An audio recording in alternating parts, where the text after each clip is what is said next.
hantu pocong tumpang motosikal, atau korang sendiri pernah mengalami entiti ataupun hantu pocong tumpang motosikal ketika korang memandu motosikal. Aku baru dapat gambar sebenar pocong yang tumpang salah seorang individu,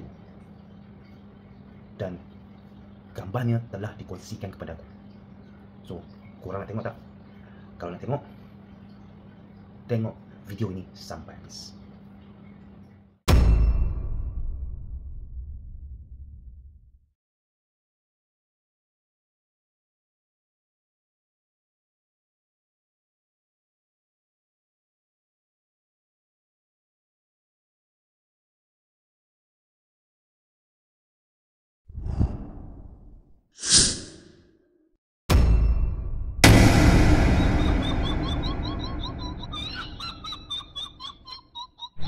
Dah tengok kan?